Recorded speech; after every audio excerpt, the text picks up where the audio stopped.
Hi, so we're going to read Chapter 3 of Battle of the Labyrinth today. It is called We Play Tag with Scorpions.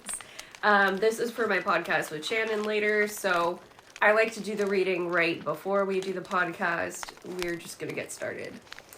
The next morning, there was a lot of excitement at breakfast. Apparently, around 3 in the morning, an Ethiopian draken had been spotted at the borders of camp.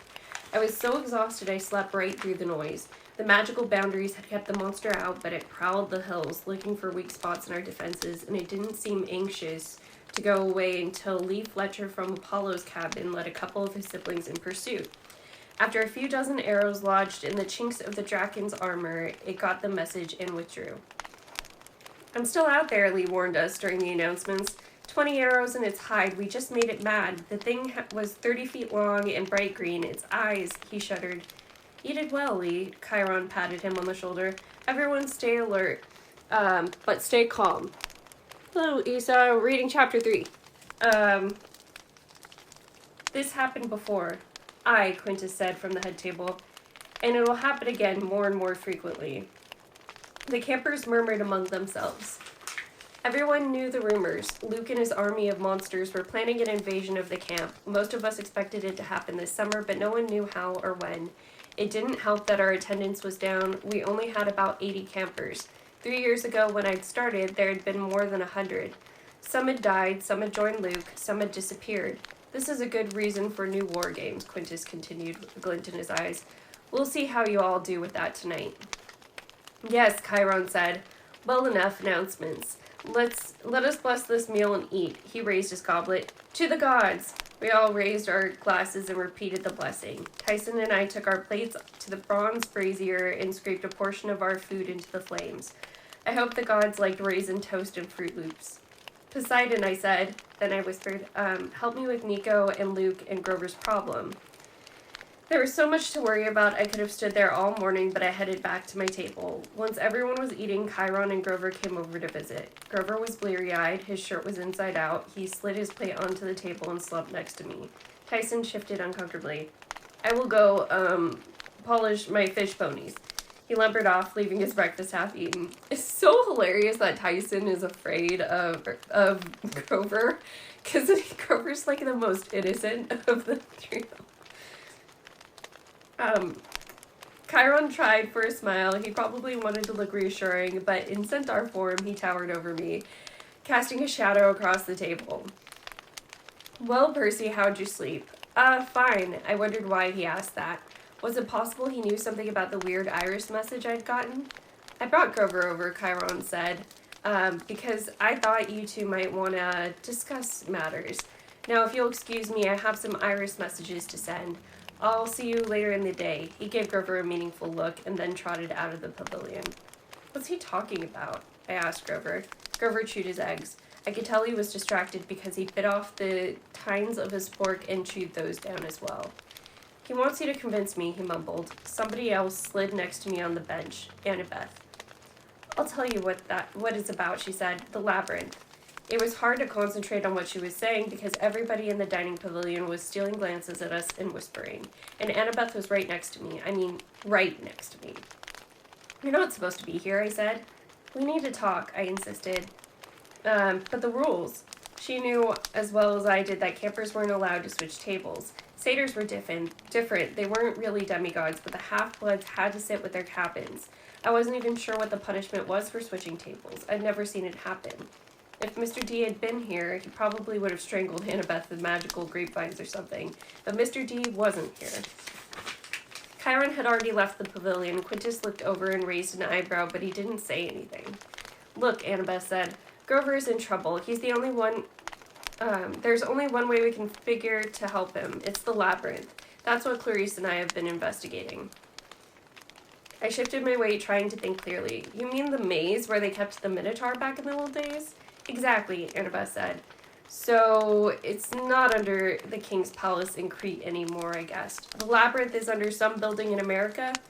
See, it only took me a few years to figure things out. I knew that important places moved around with Western civilization, like Mount Olympus being over the Empire State Building and the underworld entrance being in Los Angeles.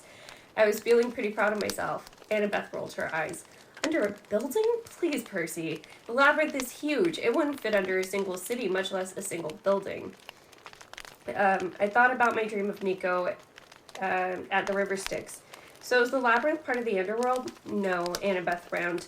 Well, there may be passages from the labyrinth down into the underworld, I'm not sure, but the underworld is way, way down. The labyrinth is right under the surface of the mortal world, kind of like a second skin. It's been growing for thousands of years, lacing its way under western cities, connecting everything together underground. You can get anywhere through the labyrinth. If you don't get lost, Grover murmured, and die a horrible death. I like about how they complain Percy knowing things in the series, but here's another example. Yeah. He definitely figured that out himself, or at least tried to. Grover, there has to be a way, Annabeth said. I've got a feeling they'd had this conversation before. Clarice lived. Barely, Grover said. And the other guy? He was driven insane. He didn't die. Oh, joy, Grover's lip quivered. That makes me feel so much better. Whoa, I said, back up. What's this about Clarice and a crazy guy? Annabeth glanced over towards the Aries table. Clarice was watching us like she knew what we were talking about, but then she fixed her eyes on the breakfast table. Last year, Annabeth said, lowering her voice, Clarice went on a mission for Chiron. I remember, I said, it was a secret. Annabeth nodded. Despite how serious she was acting, I was kind of happy she wasn't mad at me anymore. I kind of liked the fact that she'd broken the rules to come sit next to me. It was a secret, Annabeth agreed, because she found Chris Rodriguez. The guy from the Hermes cabin? I remembered him from 2 years ago. We'd eavesdrop on Chris Rodriguez aboard Luke's ship, the Princess Andromeda. Chris was one of the half-bloods who'd abandoned camp and joined the Titan army. Yeah, Annabeth said. Last summer, he just appeared in Phoenix, Arizona, near Clarice's mom's house. What do you mean he just appeared? He was wandering around the desert in 120 degrees in full Greek armor, babbling about string. String, I said? He'd been driven completely insane. Clarice brought him back to her mom's house so the mortals wouldn't institutionalize him. She tried to nurse him back to health. Chiron came out and interviewed him, but it wasn't much good. The only thing they got out of him, Luke's men have been exploring the labyrinth. So the string is a Theseus reference to how Theseus was able to navigate the labyrinth. Ariadne gave him string. I shivered, though I wasn't sure exactly why. Poor Chris. Hadn't he been a bad guy? He hadn't been that bad of a guy. What could have driven him mad? I looked at Grover, who was chewing up the rest of his fork. Okay, I asked, why were they exploring the labyrinth? We aren't sure, Annabeth said. That's why Clarice went on a scouting expedition. Chiron kept things hushed because he didn't want anyone panicking. He got me involved because, well, the labyrinth has always been one of my favorite subjects. The architecture involved. Her expression turned a little dreamy. The builder Daedalus was a genius. The point is, the labyrinth has its entrances everywhere. If Luke could figure out how to navigate it, he could move his army around with incredible speed. Except it's a maze, right? Full of horrible traps, Grover agreed. Dead ends, illusions, psychotic goat-killing monsters. But not if you had Ariadne's string, Annabeth said. In the old days, Ariadne's string guided Theseus out of the maze. It was a navigation instrument of some kind invented by Daedalus, and Chris Rodriguez was mumbling about string. Annabeth shook her head. I don't know. I thought maybe he wanted to invade camp through the maze, but that doesn't make any sense. The closest entrances Clarice found were in Manhattan, which wouldn't help Luke get past our borders. Clarice explored little way into the tunnels, but it was very dangerous. She had some close calls. I researched everything I could find about Daedalus. I'm afraid it didn't help much. I don't understand exactly what Luke's planning, but I do know this. The labyrinth might be the key to Grover's problem. I blinked. You think Pan is underground? It would explain why he's been impossible to find. Grover shuddered. Satyrs hate going underground. No searcher would ever try going in that place. No flowers, no sunshine, no coffee shops. But Annabeth said, the labyrinth can lead you almost anywhere. It reads your thoughts. It was designed to fool you, to trick you, to kill you. But if you can make the labyrinth work for you, it could lead you to the wild god, I said. I can't do it, Grover hugged his stomach. Just thinking about it makes me want to throw out my silverware. Grover, it may be your last chance, Annabeth said. The council is serious. 1 week or you learn to tap dance. Over at the head table, Quintus cleared his throat. I got the feeling he didn't want to make a scene, but Annabeth was really pushing it, sitting at my table so long. We'll talk later. Annabeth squeezed my arm a little too hard. Convince him, will you? She returned to the Athena table, ignoring all the people who were staring at her. Grover buried his head in his hands. I can't do it, Percy. My searcher's license. Pan. I'm gonna lose it all. I'll have to start a puppet theater. Don't say that. We'll figure out something. He looked at me teary-eyed. Percy, you're my best friend. You've seen me underground in that Cyclops' cave. Do you really think I could? His voice faltered. I remembered the Sea of Monsters when he'd been stuck in a Cyclops' cave. He'd never liked them. The Cyclopes gave him the creeps too. Gave him the creeps too. Even Tyson. Grover tried to hide it, but Grover and I could sort of read each other's emotions because of this empathy link Grover had made between us. I knew how he felt. Grover was terrified of the big guy. I have to leave, Grover said miserably. Juniper's waiting for me. It's a good thing she finds cowards attractive. After he was gone, I looked over at Quintus.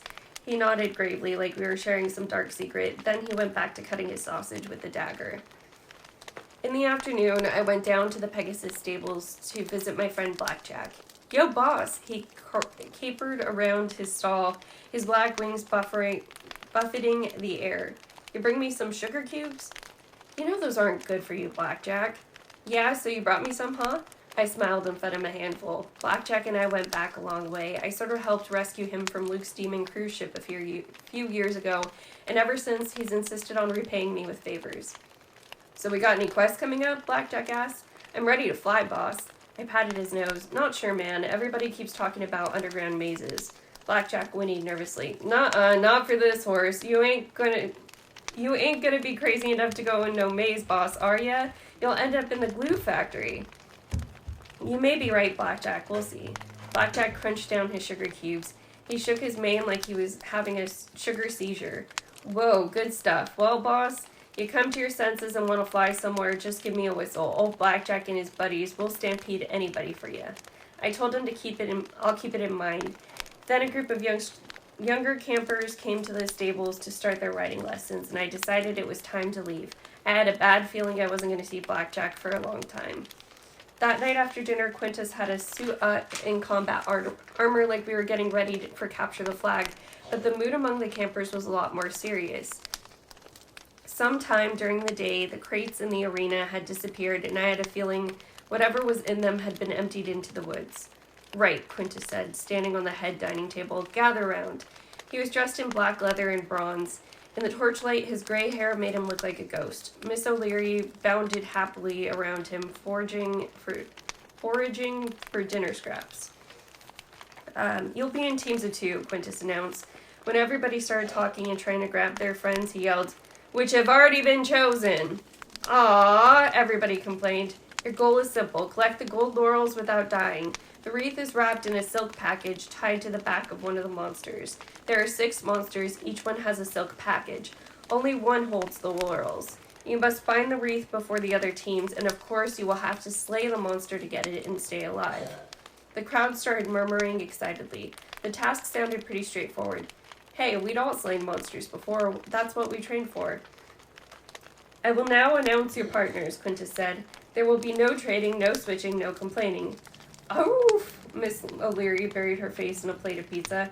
Quintus produced a big scroll and started reading off names. Beckendorf would be with Selena Beauregard, which Beckendorf looked pretty happy about.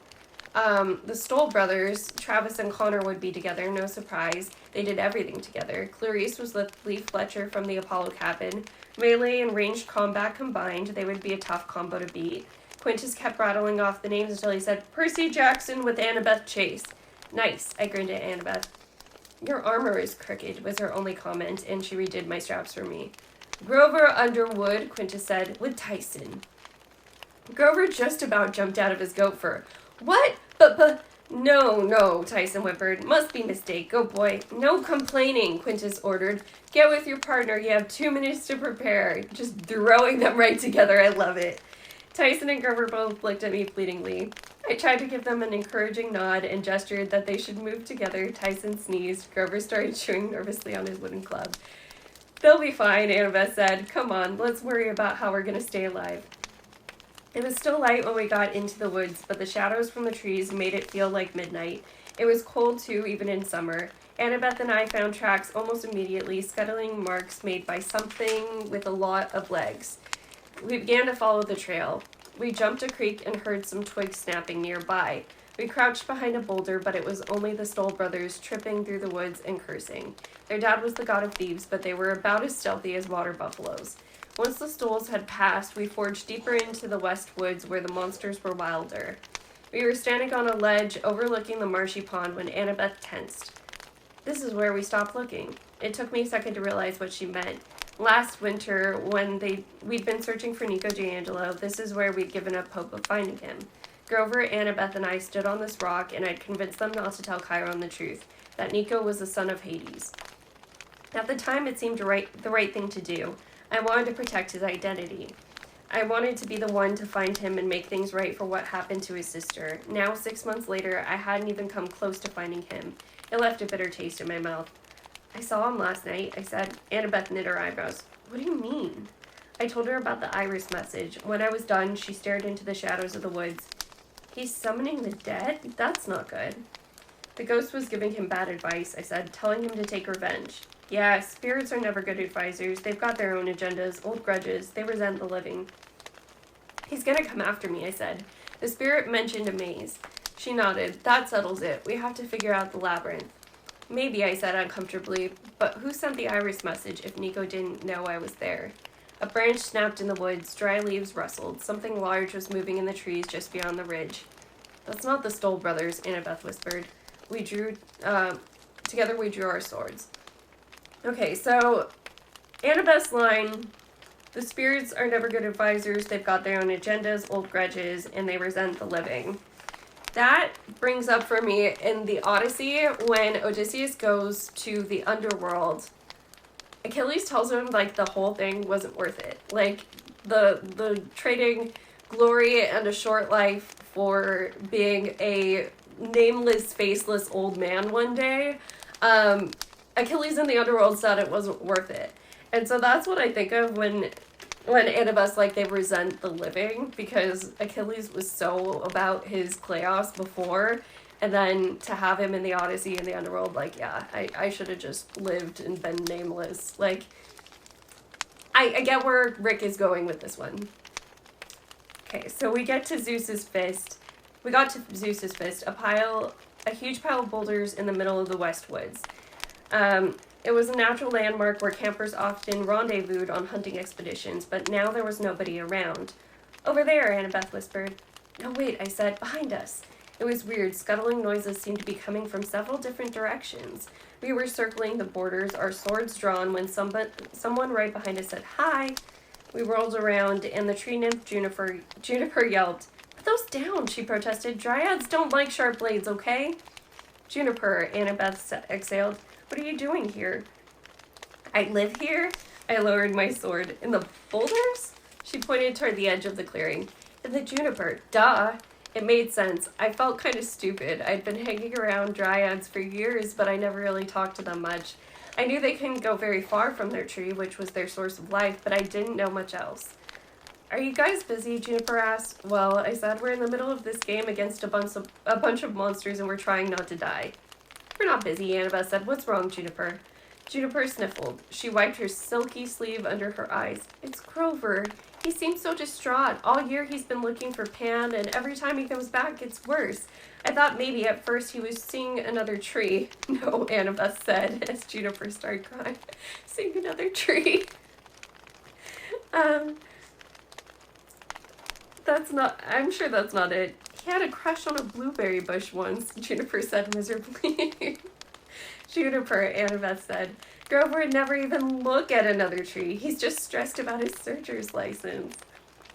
He can't go underground, she protested. You can't let him. Annabeth looked uncomfortable. It might be the only way to help him if we just knew where to start. Juniper wiped a green tear off her cheek. About that. Another rustle in the woods, and Juniper yelled, Hide! Before I could ask why, she went poof into green mist. Annabeth and I turned. Coming out of the woods was a glistening amber insect 10 feet long with jagged pincers, an armored tail, and a stinger as long as my sword. A scorpion. Tied to its back was a red silk package. One of us gets behind it, Annabeth said as the thing clattered towards us, cuts off its tail while the other distracts it in front.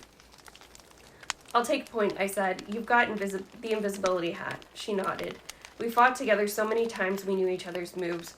We could do this easy, but it all went wrong when the other scorpions appeared from the woods. 3? Annabeth said. That's not possible. The whole woods and half the monsters come at us? I swallowed. 1, we could take. 2, with a little luck. 3, doubtful. The scorpions scurried towards us, whipping their barbed tails like they'd come here just to kill us. Annabeth and I put our backs against the nearest boulder. Climb, I said. No time, she said. She was right. The scorpions were already surrounding us. They were so close that I could see their hideous mouths foaming, anticipating a nice juicy meal of demigods. Look out! Annabeth parried away a stinger with the flat of her blade. I stabbed with Riptide, but the scorpion backed out of range. We clambered sideways along the boulders, but the scorpions followed us. I slashed at another one, but going on the offensive was too dangerous. If I went for the body, the tail stabbed downwards. If I went for the tail, the thing's pinchers came from either side and tried to grab me. All I could do was defend, and we wouldn't be able to keep that up for very long. I took another step sideways, and suddenly there was nothing behind me. There was a crack between 2 of the largest boulders, something I'd probably passed a million times, but in here, I said. Annabeth sliced at a scorpion and then looked at me like I was crazy. In there? It's too narrow. I'll cover you, go. She ducked behind me and started to squeeze between the 2 boulders. Then she yelped and grabbed my armor straps. Suddenly I was tumbling into a pit that hadn't been there a moment before. I could see the scorpions above us, the purple evening sky in the trees, and then a hole shut like the lens of a camera, and we were in complete darkness. My breathing echoed against stone. It was wet and cold. I was sitting on a bumpy floor that seemed to be made of bricks. I lifted Riptide. The faint glow of the blade was just enough to illuminate Annabeth's frightened face and mossy stone walls on either side of us. Where are we? Annabeth said. Safe from scorpions, anyway. I tried to sound calm, but I was freaking out. The crack between the boulders couldn't have led to a cave. I would have known if there was a cave here. I was sure of it. It was like the ground had opened up and swallowed us. All I could think of was the fissure in the dining room pavilion where those skeletons had been consumed last summer. I wondered if the same thing happened to us. I lifted my sword again for light. It's a long room, I muttered. Annabeth gripped my arm. It's not a room, it's a corridor. She was right. The darkness felt emptier in front of us. There was a warm breeze like subway tunnels, only it felt older, more dangerous somehow. I started forward, but Annabeth stopped me. Don't take another step, she warned. We need to find the exit. She sounded really scared now. It's okay, I promised. It's bright. I looked up and realized I couldn't see where we'd fallen in. The ceiling was solid stone. The corridor seemed to stretch endlessly in both directions. Annabeth's hand slipped into mine. Under different circumstances, I would have been embarrassed, but here in the dark, I was glad to know where she was. It was about the only thing I was sure of. 2 steps back, she advised. We stepped backward together like we were in a minefield. Okay, she said. Help me examine the walls. What for? The mark of Daedalus, she said, as if it was supposed to make sense. Okay, what kind of... Got it, she said with relief. She set her hand on the wall and pressed against a tiny fissure which began to glow blue. A Greek symbol appeared, delta, the ancient Greek delta. The roof slid open and we saw the night sky, stars blazing.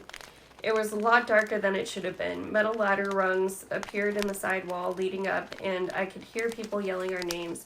Percy, Annabeth, Tyson's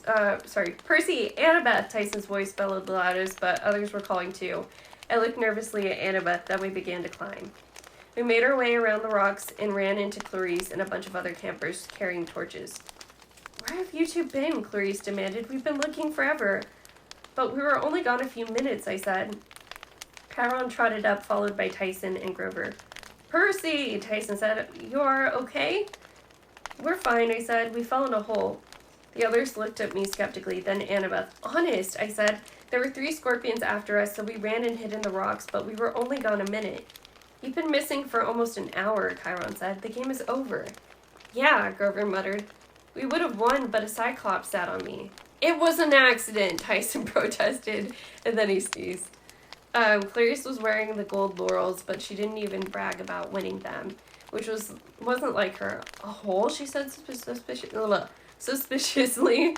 Annabeth took a deep breath. She looked around at the other campers. Chiron, maybe we should talk about this at the big house. Clarice gasped. You found it, didn't you? Annabeth bit her lip. Yeah, we did. A bunch of campers started asking questions, looking about as confused as I was, but Chiron raised his hand for silence. Tonight is not the right time. It is not the right place. He stared at the boulders as if he'd just noticed how dangerous they were. All of you back to your cabins. Get some sleep. A game well played, but curfew is past. There was a lot of mumbling and complaints, but the campers drifted off, talking among themselves and giving me suspicious looks. This explains a lot, Clarice said. It explains what Luke is after. Wait a second, I said. What do you mean? What did we find? Annabeth turned towards me, her eyes dark with worry. An entrance to the Labyrinth, an invasion route straight into the heart of the camp. Chiron had insisted we talk about it in the morning, which was kind of like, hey, your life's in mortal danger, sleep tight. It was hard to fall asleep, but when I finally did, I dreamed of a prison. I saw a boy in a Greek tunic and sandals crouching alone in a massive stone room. The ceiling was open to the night sky, but the walls were 20 feet high and polished marble, completely smooth. Scattered around the room were wooden crates. Some were cracked and tipped over as if they'd been flung in there, bronze tools spilled out of one, a compass, a saw, and a bunch of other things I didn't recognize. Check the comments. The boy huddled in the corner, shivering from the cold. Or maybe fear. He was spattered in mud. His arms, legs, and face were scraped up as if he'd been dragged here along with the boxes. Then the double oak doors moaned open. 2 guards in bronze armor marched in, holding an old man between them. They flung him to the floor in a battered heap. Father, the boy ran to him. The man's robes were in tatters. His hair was streaked with gray. His beard was long and curly. His nose had been broken. His lips were bloody. The boy took the old man's head in his arms. What will they do to you? He yelled at the guards. I'll kill you. What did they do to you? Then he yelled at the guards, I'll kill you.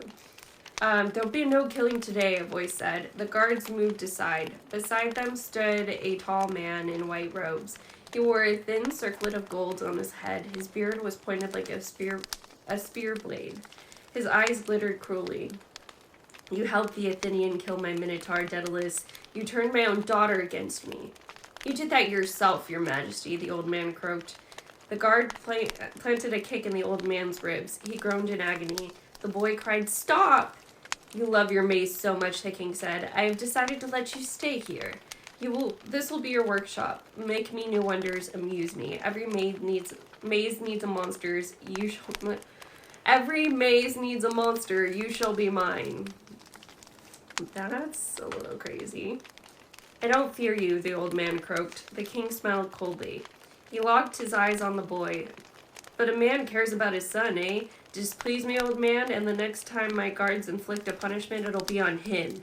The king swept out of the room with his guards, and the door slammed shut, leaving the boy and his father alone in the darkness. What will we do? The boy moaned. Father, they will kill you. The old man swallowed with difficulty. He tried to smile, but it was a gruesome sight in his bloody mouth. Take heart, my son, he gazed up at the stars. I will find a way. Bar lowered across the floor, the doors with a fatal boom, and then I woke in a cold sweat. So this is a big clue at who is important in this. I looked up who Quintus is, and I didn't remember, and I spoiled a lot of this for myself, but like based off of the title, I shouldn't have been that surprised. Anyways, this is a big hint to me, and I won't go any further into that just so I don't spoil it for anybody who doesn't already know. I was still feeling shaky in the next morning when Chiron called a war council. We met in the sword arena, which I thought was pretty strange, trying to discuss the fate of the camp while Miss O'Leary chewed on a life-size squeaky pink rubber yak. Chiron and Quintus stood at the front by the weapon ranks. Clarice and Annabeth sat next to each other and led the briefing. Tyson and Grover sat as far away from each other as possible. Also present around the table, Juniper, the tree nymph, Selena Beauregard, Travis and Connor Stoll, Beckendorf, Lee Fletcher, Even Argus, our 100-eyed security chief. That's how I knew it was serious. Argus hardly ever shows up unless something really major is going on. The whole time Annabeth spoke, he kept his 100 blue eyes trained on her so hard his whole body turned bloodshot. Luke must have known about the Labyrinth entrance, Annabeth said. He knew everything about camp. I thought I heard a little pride in her voice, like she still respected the guy as evil as she was, as evil as camp. I thought I heard a little pride in her voice, like she still respected the guy as evil as she was, as evil as he was. Juniper cleared her throat. That's what I was trying to tell you last night. The cave entrance has been there a long time. Luke used to use it. Selena Beauregard frowned. You knew about the Labyrinth entrance and you didn't say anything? Juniper's face turned green. I didn't know it was important, just a cave. I don't like yucky old caves. She has good taste, Grover said. I wouldn't have paid any attention except, well, it was Luke. She blushed a little greener. Grover huffed. Forget what I said about good taste. Interesting, Quintus polished his sword as he spoke. And you believe this young man, Luke, would dare use that labyrinth as an invasion route? Definitely, Clarice said. If he could get an army of monsters inside Camp Half-Blood, just pop up in the middle of the woods without having to worry about our magical boundaries, we wouldn't stand a chance. He could wipe us out easily. He must have been planning this for months. He's been sending scouts into the maze, Annabeth said. We know because we found one, Chris Rodriguez, Chiron said. He gave Quintus a meaningful look. Ah, Quintus said. The one in... Yes, I understand. The one in what? I asked. Clarice glared at me. The point is, Luke had been looking for a way to navigate the maze. He's searching for Daedalus's workshop. I remembered my dream the night before, the bloody old man in tattered robes. The guy who created the labyrinth? Or the maze? Yes, Annabeth said. The greatest architect, the greatest inventor of all time. If legends are true, his workshop is in the center of the labyrinth. He's the only one who knew how to navigate the maze perfectly. If Luke managed to find the workshop and convince Daedalus to help him, Luke wouldn't have to fumble around searching for paths or risk losing his army in the maze's traps. He could navigate anywhere he wanted, quickly and safely, first to Camp Half-Blood to wipe us out, then to Olympus. The arena was silent except for Miss O'Leary's toy yak getting disemboweled. Squeak! Squeak! Finally, Beckendorf put his huge hands on the table. Back up a sec, Annabeth. You said convince Daedalus? Isn't Daedalus dead? Quintus grunted. I would hope so. He lived, 3,000 years ago? And even if he were alive, don't the old stories say he fled from the labyrinth? Chiron chopped relentlessly on his hooves. That's the problem, my dear Quintus. No one knows. There are rumors, there are many disturbing rumors about Daedalus, but one is that he disappeared back into the labyrinth toward the end of his life. He might still be down there. I thought about the old man I'd seen in my dream. He looked so frail, it was hard to believe he'd last another week, much less 3,000 years. We need to go in, Annabeth announced. We have to find the workshop before Luke does. If Daedalus is alive, we convince him to help us, not Luke. If Ariadne's string still exists, we make sure it never falls into Luke's hands. Wait a second, I said. If we're worried about an attack, why not just blow up the entrance? Seal the tunnel. Great idea, Grover said. I'll get the dynamite. It's not so easy, stupid, Clarice growled. We tried that at the entrance we found in Phoenix. It didn't go well. Annabeth nodded. The labyrinth is magical architecture, Percy. It could take huge power to seal even one of its entrances. In Phoenix, Clarice demolished a whole building with a wrecking ball, and the maze entrance just shifted a few feet. The best we can do is prevent Luke from learning to navigate the labyrinth. We could fight, Lee Fletcher said. We know where the entrance is now. We can set up a defensive line and wait for them. If an army tries to come through, they'll find us waiting with our bows. We will certainly set up defenses, Chiron agreed, but I fear Clarice is right. The magical borders have kept this camp safe for hundreds of years. If Luke manages to get a large army of monsters into the center of camp, bypassing our boundaries, we might not have the strength to defeat them. Nobody looked real happy about that news. Chiron usually tried to be upbeat and optimistic. If he was predicting we couldn't hold off an attack, that was good. That wasn't good, sorry. We have to get to Daedalus's workshop first, Annabeth insisted. Find Ariadne's string and prevent Luke from using it. But if somebody can navigate in there, I said, but if nobody can navigate in there, why do I keep accidentally saying the opposite? But if nobody can navigate in there, I said, what chance do we have? I've been studying architecture for years, she said. I know Daedalus's Labyrinth better than anybody. From reading about it? Well, yes. That's not enough. It has to be. It isn't. Are you going to help me out or not? I realized everyone was watching Annabeth and me like a tennis match. Miss O'Leary's squeaky yak went eek as she ripped off its pink rubber head. Chiron cleared his throat. First things first, we need a quest. Someone must enter the labyrinth, find the workshop of Daedalus, and prevent Luke from using the maze to invade this camp. We all know who should lead this, Clarice said. Annabeth. There was a murmur of agreement. I knew Annabeth had been waiting for her own quest since she was a little kid, but she looked uncomfortable. You've done as much as I have, Clarice, she said. You should go too. Clarice shook her head. I'm not going back in there. Travis Stoll laughed. Don't tell me you're scared, Clarice. Chicken? Clarice got to her feet. I thought she was going to pulverize Travis, but she said in a shaky voice, You don't understand anything, punk. I'm never going in there again. Never. She stormed out of the arena. Travis looked around sheepishly. I didn't mean to. Chiron raised his hand. The poor girl has had a difficult year. Now, do we have an agreement that Annabeth should lead the quest? We all nodded except Quintus. He folded his arms and stared at the table, but I wasn't sure anyone else noticed. Very well, Chiron turned to Annabeth. My dear, it's your time to visit the Oracle. Assuming you return to us in one piece, we shall discuss what to do next. I hate that they always say that with the Oracle. It's like, we know we're sending you in somewhere scary, but go in anyway. Waiting for Annabeth was harder than visiting the Oracle myself. I'd heard it speak prophecies twice before. The first time had been in the dusty attic of the big house, where the spirit of Delphi slept inside the body of a mummified hippie lady. The second time, the Oracle had come out for a little stroll in the woods. I still had nightmares about that. I'd never felt threatened by the Oracle's presence, but I'd heard stories. Campers who'd gone insane or who'd seen visions so real they died of fear. I paced the arena waiting. Miss O'Leary ate her lunch, which consisted of 100 pounds of ground beef and several dog biscuits, the size of trash can lids. I wondered where Quintus got dog biscuits that size. I didn't figure you could just walk into Pet Zone and put those in your shopping cart. Chiron was deep in conversation with Quintus and Argus. It looked to me like they were disagreeing about something.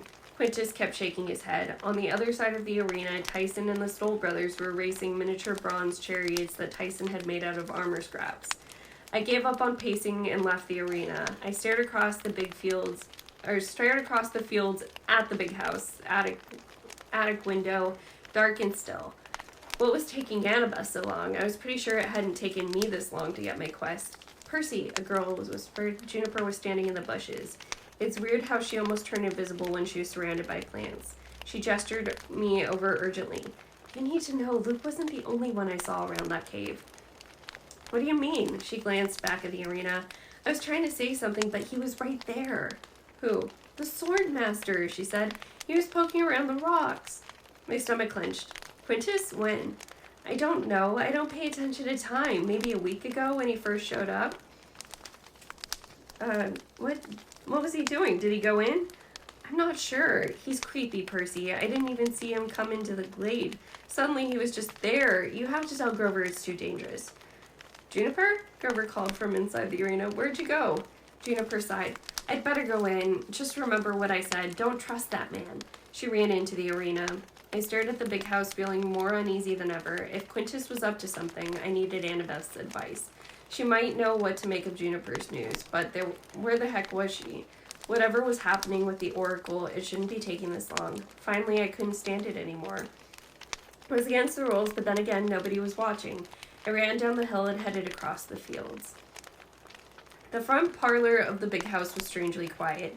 I was used to seeing Dionysus by the fireplace, playing cards, eating grapes, and griping at satyrs, but Mr. D was still away. I walked down the hallway, floorboards creaking under my feet. I got to the base of the stairs. I hesitated. 4 floors above would be a little trapdoor leading into the attic. Annabeth would be up there somewhere. I stood quietly and listened, but what I heard wasn't what I expected. Sobbing, and it was coming from below me. I crept around the back of the stairs. The basement door was open. I didn't even know the big house had a basement. I peered inside and saw two figures in the far corner, sitting amid a bunch of stockpiled cases of ambrosia and strawberry preserves. One was Clarice, the other was a teenage Hispanic guy in tattered camouflage pants and a dirty black t-shirt. His hair was greasy and matted. He was hugging his shoulders and sobbing. It was Chris Rodriguez, the half-blood who'd gone to work for Luke. "It's okay," Clarice was telling him. "Try a little more nectar." "You're an illusion, Mary." Chris backed further into the corner. "Get away!" "My name's not Mary." Clarice's voice was gentle, but really sad. I never knew Clarice could sound that way. "My name is Clarice, remember? Please." "It's dark," Chris yelled. "So dark." "Come outside," Clarice coaxed. "The sunlight will help you." 1,000 skulls. The earth keeps healing him." "Chris," Clarice pleaded. It sounded like she was close to tears. "You have to get better, please. Mr. D will be back soon. He's an expert in madness. Just hang on." Chris's eyes were like a cornered rat's, wild and desperate. "There's no way out, Mary. No way out." Then he caught a glimpse of me and made a strangled, terrified sound.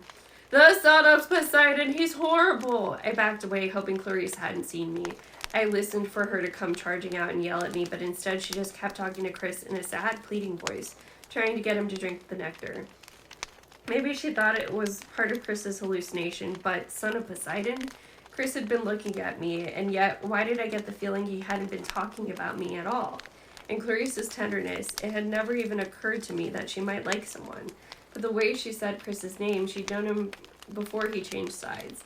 She known him a lot better than I realized, and now he was shivering in a dark basement, afraid to come out, and mumbling about someone named Mary. No wonder Clarice didn't want anything to do with the labyrinth. What had happened to Chris in there? I heard a creak from above, like the attic door was opening, and I ran for the front door. I needed to get out of that house. "My dear," Chiron said, "you made it." Annabeth walked into the arena. She sat on a stone bench and stared at the floor. "Well?" Quintus asked. Annabeth looked at me first. I couldn't tell if she was trying to warn me or if the look in her eyes was just plain fear. Then she focused on Quintus. "I got the prophecy. I will lead the quest to find Daedalus's workshop." Nobody cheered. I mean, we all liked Annabeth, and we really wanted her to have a quest, but this one seemed insanely dangerous. After what I'd seen of Chris Rodriguez, I didn't even want to think about Annabeth descending into that weird maze again. Chiron scraped a hoof on the dirt floor. "What did the prophecy say exactly, my dear? The wording is important." Annabeth took a deep breath. Well, it said, "You shall delve into the darkness of an endless maze." We waited. "The dead, the traitor, the lost one, raise." Grover picked up. "The lost one? That must mean Pam. That's great." "With the dead and the traitor," I added. "Not so great." "And?" Chiron asked. "What is the rest?" "You shall rise or fall by the Ghost King's hand," Annabeth said. "The child of Athena's final stand." Everybody looked around uncomfortably. Annabeth was the daughter of Athena, and final stand didn't sound good. "Hey, we shouldn't jump to conclusions," Selena said. "Annabeth isn't the only child of Athena, right?" "But who's this Ghost King?" Beckendorf asked. No one answered. I thought about the Iris message I'd seen of Nico summoning spirits. I had a bad feeling a prophecy was connected to that. "Are there more lines?" Chiron asked. "The prophecy does not sound complete." Annabeth hesitated. "I don't remember exactly." Chiron raised an eyebrow. Annabeth was known for her memory. She never forgot something she heard. Annabeth shifted on her bench. "Something about destroy with a hero's final breath." "And?" Chiron asked. She stood. "Look, the point is I have to go in. I'll find the workshop and stop Luke, and I need help." She turned to me. "Will you come?" I didn't even hesitate. "I'm in." She smiled for the first time in days, and that made it all worthwhile. "Grover, you too? The wild god is waiting." Grover seemed to forget how much he hated Underground. The line about the lost one had completely energized him. "I'll pack extra recyclables for snacks." "And Tyson," Annabeth said, "I'll need you too." "Yay! Blow things up time!" Tyson clapped so hard he woke up Miss O'Leary, who was dozing in the corner. "Wait, Annabeth," Chiron said. "This goes against ancient laws. A hero's only allowed 2 companions." "I need them all," she insisted. "Chiron, it's important." I didn't know why she was so certain, but I was happy she included Tyson. I couldn't imagine leaving him behind. He was huge and strong and great at figuring out mechanical things. Unlike satyrs, cyclopes had no problem underground. Annabeth, Chiron flickered his tail nervously. Consider, well, you would be breaking the ancient laws, and there are always consequences. Last winter, 5 went on a quest to save Artemis, and only 3 came back. Think on that. 3 is a sacred number. There are 3 fates, 3 furies, 3 Olympian sons of Kronos. It is a good, strong number that stands against many dangers. 4, this is risky. Annabeth took a deep breath. I know, but we have to. Please. I could tell Chiron didn't like it. Quintus was studying us like he was trying to decide which of us would come back alive. Chiron sighed. Very well, let us adjourn. The members of the quest must prepare themselves. Tomorrow at dawn, we'll send you into the labyrinth. Quintus pulled me aside as the council was breaking up. I have a bad feeling about this, he told me. Miss O'Leary came over, wagging her tail happily. She dropped her shield at my feet, and I threw it for her. Quintus watched her romp after it. I remembered what Juniper had said about him scouting out the maze. I didn't trust him, but when he looked at me, I saw real concern in his eyes. I don't like the idea of you going down there, he said. Any of you. But if you must, I want you to remember something. The labyrinth exists to fool you. It'll distract you. That's dangerous for half-bloods. We are easily distracted. You've been in there? Long ago, his voice was ragged. I barely escaped with my life. Most who enter aren't that lucky. He gripped my shoulder. Percy, keep your mind on what matters most. If you can do that, you might find the way, and here I wanted to give you something. He handed me a little silver tube. It was so cold I almost dropped it. A whistle? I asked. A dog whistle, Quintus said. For Miss O'Leary. Thanks, but how will it work in the maze? How it will work in the maze? I'm not 100% sure, but Miss O'Leary is a hellhound. She can appear when called no matter how far away she is. I'd feel better knowing you had this, if you really needed to use it, but be careful. If you really needed help, use it. But be careful, the whistle is made of Stygian ice. What ice? From the river Styx. Very hard to craft, very delicate. It cannot melt, but it will shatter when you blow it, so you can only use it once. I thought about Luke, my old enemy. Right before I'd gone on my first quest, Luke had given me a gift too. Magic shoes that had been designed to drag me to my death. Quintus seemed so nice, so concerned, and Miss O'Leary liked him, which had to count for something. She dropped the slimy shield at my feet and barked excitedly. I felt ashamed that I could even think about mistrusting Quintus.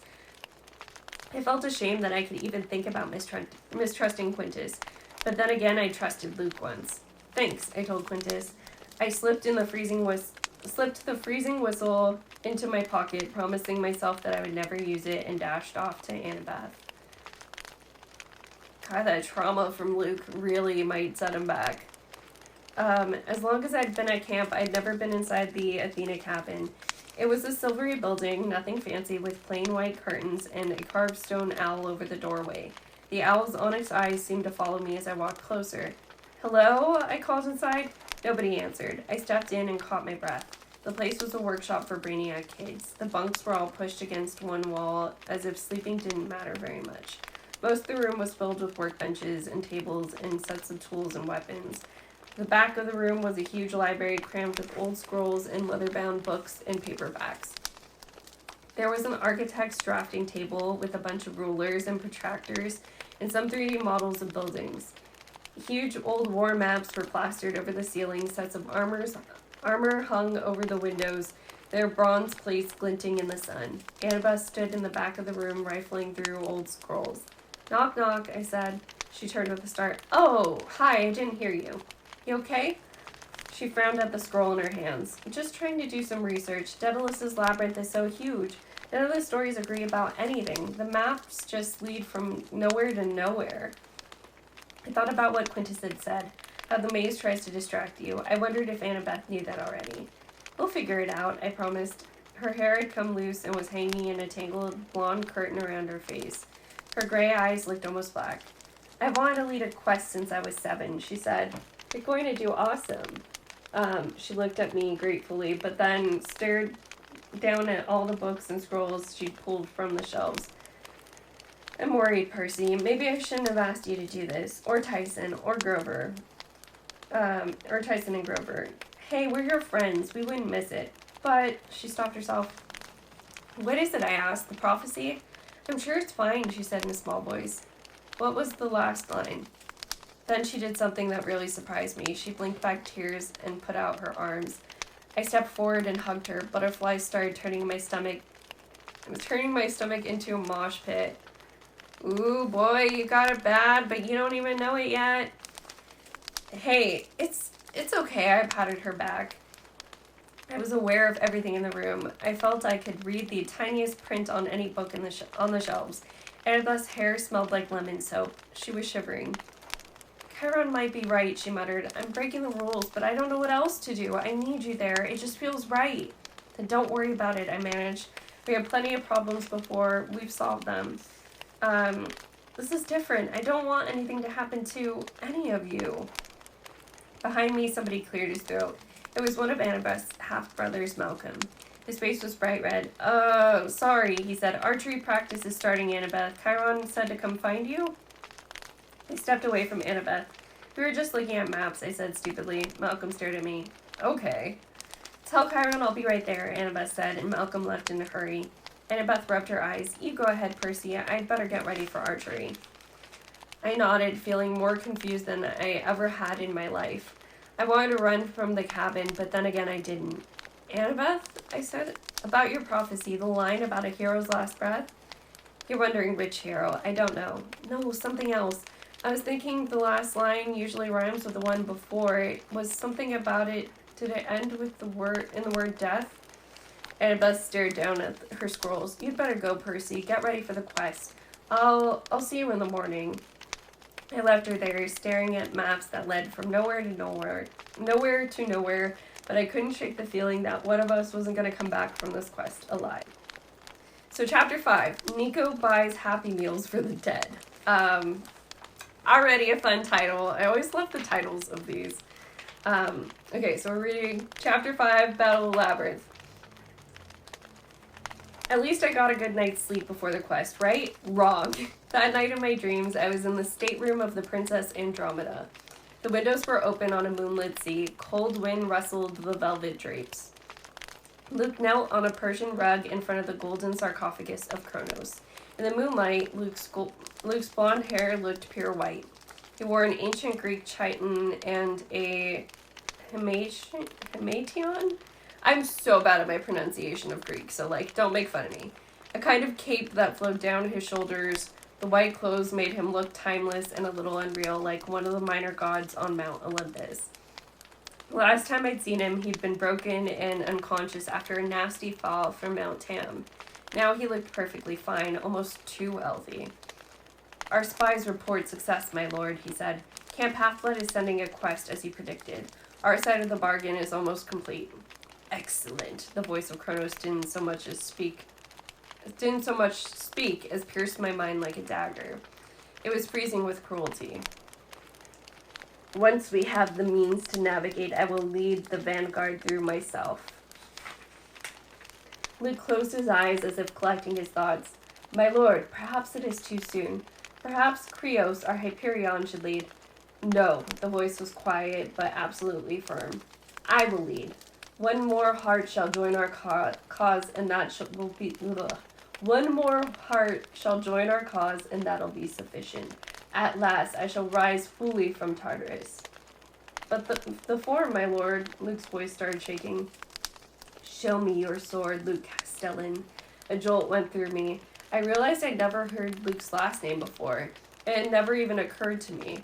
Luke drew his sword. Backbiter's double-edged glowed wickedly, half steel, half celestial bronze. I'd almost been killed several times by that sword. It was an evil weapon, able to kill both mortals and monsters. It was the only blade I really feared. You pledged yourself to me, Kronos reminded him.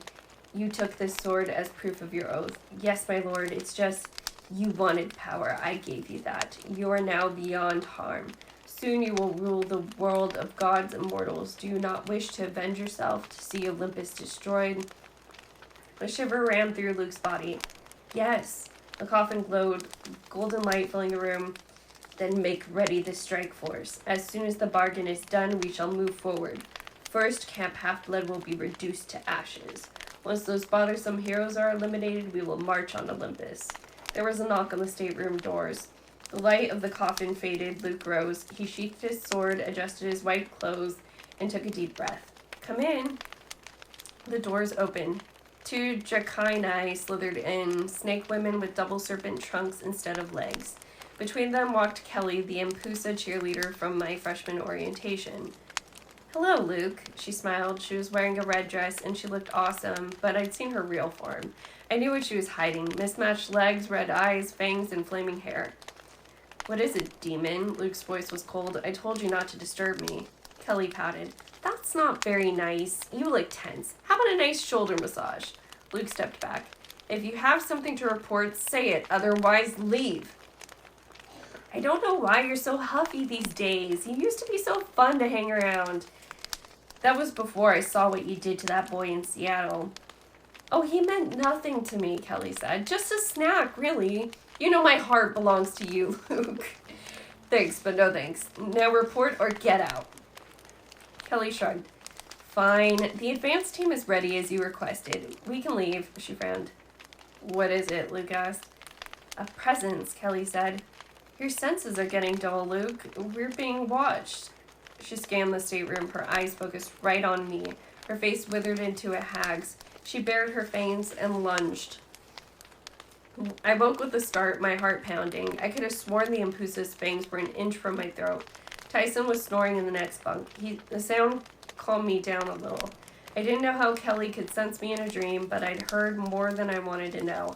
An army was ready. Kronos would lead it personally. All they needed was a way to navigate the labyrinth so they could invade and destroy Camp Half-Blood. And Luke apparently thought that was going to happen very soon.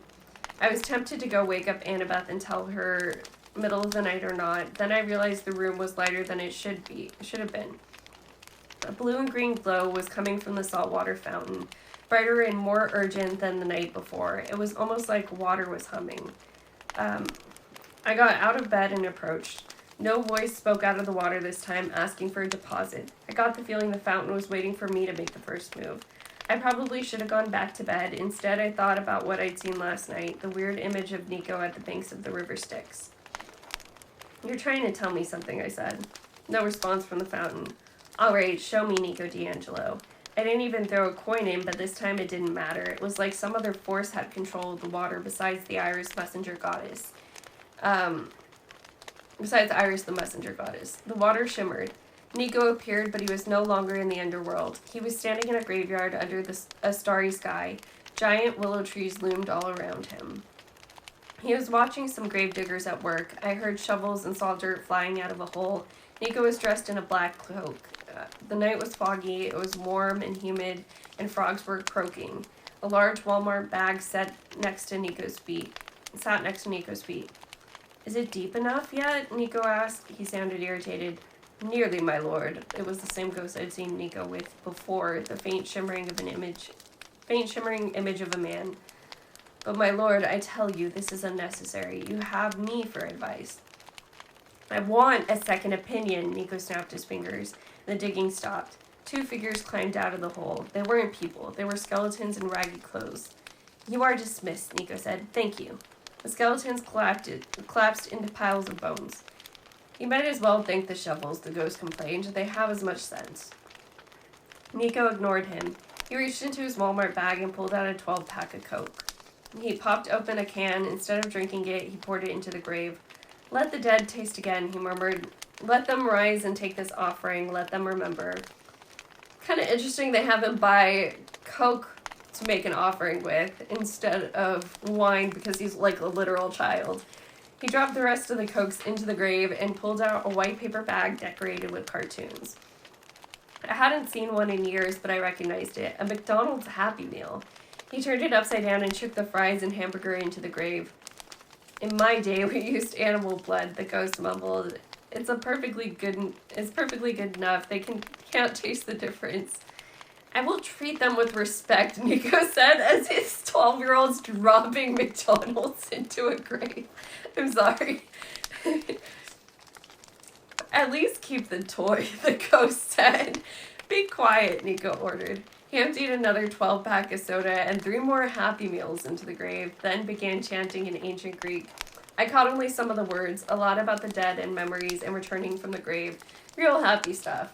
The grave started to bubble. Frothy brown liquid rose to the top like the whole thing was filling with soda. The fog thickened. The frogs stopped croaking. Dozens of figures began to appear among the gravestones. Bluish, vaguely human shapes. Nico had summoned the dead with Coke and cheeseburgers. There are too many, the ghost said nervously. You don't know your own power. I've got it under control, Nico said, though his voice sounded fragile. He drew his sword, a short blade made of solid black metal. I'd never seen anything like it. It wasn't celestial bronze or steel, iron maybe? I'm gonna guess adamantium. A crowd of shades retreated at the sight of it.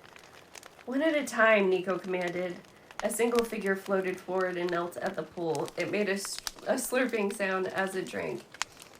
A ghost's hand scooped french fries out of the pool. When it stood again, I could see it much more clearly. A teenage guy in Greek armor. He had curly hair and green eyes, a clasp shaped like a seashell on his cloak. Who are you? Nico said. Speak. The young man frowned as if trying to remember. Then he spoke in a voice like dry, crumpling paper. I am Theseus. No way, I thought. This couldn't be the Theseus. He was just a kid. I'd grown up hearing stories about him fighting the Minotaur and stuff, but I'd always pictured him as this huge buff guy. The ghost the ghost I was looking at wasn't strong or tall. He wasn't any older than I was. How can I retrieve my sister? Nico asked. Theseus's eyes were lifeless as glass. Do not try. It is madness. Just tell me. My stepfather died, Theseus remembered. He threw himself into the sea because he thought I was dead in the labyrinth. I wanted to bring him back, but I could not. Nico's ghost hissed. My lord, the soul exchange. Ask him about that. Theseus scowled. That voice. I know that voice. No, you don't, fool, the ghost said. Answer the Lord's questions and nothing more. So Theseus knows whoever the ghost is. That's our hint at who the ghost is. Hold on.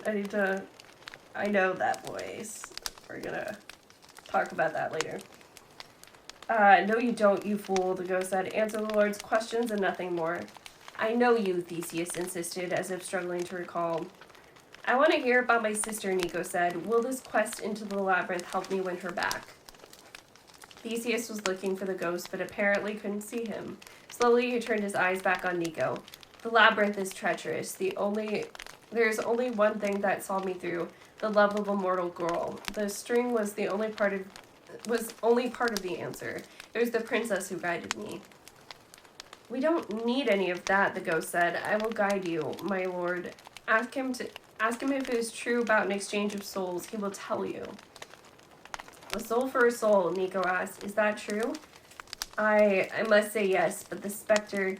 Just answer the question, knave, the ghost said. Suddenly, around the edges of the pool, the other ghosts became restless. They stirred, whispering in nervous tones.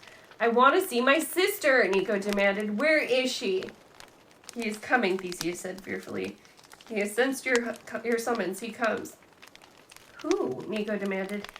He comes to find the source of this power, Theseus said. You must release us. The water in my fountain began to tremble, humming with power. I realized the whole cabin was shaking. The noise grew louder. The image of Nico in the graveyard started to glow until it was painful to watch. Stop, I said out loud. Stop it.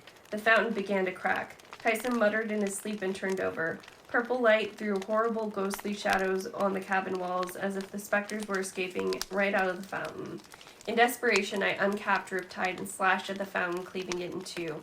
Salt water spilled everywhere, and the great stone front crashed on the floor in pieces. Tyson snorted and muttered, but he kept sleeping. I sank to the ground, shivering from what I'd seen. Tyson found me there in the morning, still staring at the shattered remains of the saltwater fountain. Just after dawn, the quest group met at Zeus's fist. I'd packed my knapsack, thermos with nectar, baggie of ambrosia, bedroll, rope, clothes, flashlights, and lots of extra batteries. I had Riptide in my pocket. The magic shield wristwatch Tyson had made for me was on my wrist. It was a clear morning. The fog had burned off and the sky was blue. Campers would be having their lessons today, flying Pegasi and practicing archery and scaling the lava wall. Meanwhile, we would be heading underground. Juniper and Grover stood apart from the group. Juniper had been crying again, but she was trying to keep it together for Grover's sake. She kept fussing with his clothes, straightening his Rasta cap, and brushing his goat fur off his shirt. Since we had no idea what we would encounter, he was dressed as a human with the cap to hide his horns, jeans, and fake feet and sneakers to hide his goat legs. Chiron, Quintus, and Miss O'Leary stood with the other campers who'd come to wish us well, but there was too much activity for it to feel like a happy send-off. A couple of tents had been set up by the rocks for guard duty. Beckendorf and his siblings were working on a line of defensive spikes and trenches. Chiron had decided we needed to guard the Labyrinth exit at all times just in case. Annabeth was doing one last check of her supply pack, and when Tyson and I came over, she frowned. "Percy, you look terrible." "He killed the water fountain last night," Tyson confided. "What?" she asked. Before I could explain, Chiron trotted over. "Well, it appears you are ready." He tried to sound upbeat, but I could tell he was anxious. I didn't want to freak him out anymore, but I thought about last night's dream, and before I could change my mind, I said, Chiron, can I ask you for a favor while I'm gone?" "Of course, boy." "Be right back, guys." I nodded toward the woods. Chiron raised an eyebrow, but he followed me out of earshot. "Last night," I said, "I dreamed about Luke and Kronos." I told him the details. The news seemed to weigh on his shoulders. "I feared this," Chiron said. "Against my father Kronos, we would stand no chance in a fight." Chiron rarely called Kronos his father. I mean, we all knew it was true. Everybody in the Greek world, god, monster, or titan, was related to one another somehow. But it wasn't exactly something Chiron liked to brag about. "Oh, my dad is an all-powerful evil titan lord who wants to destroy Western civilization. I want to be just like him when I grow up." "Do you know what he meant about a bargain?" I asked. "I am not sure, but I fear they seek to make a deal with Daedalus. If the old inventor is truly alive, if he has not been driven insane by millennia in the Labyrinth, well, Kronos can find ways to twist anyone to his will." "Not anyone," I promised. Chiron managed to smile. "No, perhaps not anyone, but Percy, you must beware. I have worried for some time that Kronos may be looking for Daedalus for a different reason, not just the passage through the maze." "What else would he want?" "Something Annabeth and I were discussing. You do remember what you told me about your first trip to the Princess Andromeda, the first time you saw the golden coffin?" I nodded. Luke was talking about raising Kronos, little pieces of him appearing in the coffin every time someone new joined his cause. "And what did Luke say they would do when Kronos had risen completely?" A chill went down my spine. "He said they would make Kronos a new body, worthy of the forges of Hephaestus." "Indeed," Chiron said. "Daedalus was the world's greatest inventor. He created the Labyrinth, but much more. Automatons, thinking machines. What if Kronos wishes Daedalus to make him a new form?" That was a real pleasant thought. "We've got to get to Daedalus first," I said, "and convince him not to." Chiron stared off into the trees. "One other thing I do not understand. This talk of a last soul joining their cause. That does not bode well." I kept my mouth shut, but I felt guilty. I'd made the decision not to tell Chiron about Nico being a son of Hades. The mention of souls, though, what if Kronos knew about Nico? What if he managed to turn him evil? It was almost enough to make me want to tell Chiron, but I didn't. For one thing, I wasn't sure Chiron could do anything about it. I had to find Nico myself. I had to explain things to him, make him listen. "I don't know," I said at last, "but something Juniper said. Maybe you should hear." I told him how the tree nymph had seen Quintus poking around the rocks. Chiron's jaw tightened. "That does not surprise me." "It doesn't surprise... Well, you mean you knew?" "Percy, when Quintus showed up at camp offering his services, well, I would have to be a fool not to be suspicious." "Then why'd you let him in?" "Because sometimes it is better to have someone you mistrust close to you so that you can keep an eye on him. He may be what he says, a half-blood in search of a home. Certainly, he has done nothing openly that would make me question his loyalty, but believe me, I will keep an eye." Annabeth trudged over, probably curious why we were taking so long. "Percy, you ready?" I nodded. My hand slipped into my pocket where I kept the ice whistle Quintus had given me. I looked over and saw Quintus watching me carefully. He raised his hand in farewell. "Our spies report success," Luke had said. The same day we decided to send a quest, Luke had known about it. "Take care," Chiron told us, "and good hunting." "You too," I said. We walked over to the rocks where Tyson and Grover were waiting. I stared at the crack between the boulders, the entrance that was about to swallow us. "Well," Grover said nervously, "goodbye, sunshine." "Hello, rocks," Tyson agreed, and together the four of us descended into darkness. Okay, so that's the reading for this podcast this week. We're also going to be talking Calypso, And specifically Calypso in source material, because we're not going to get to Calypso joining the Percy Jackson crew until a couple more chapters, I believe, probably next week.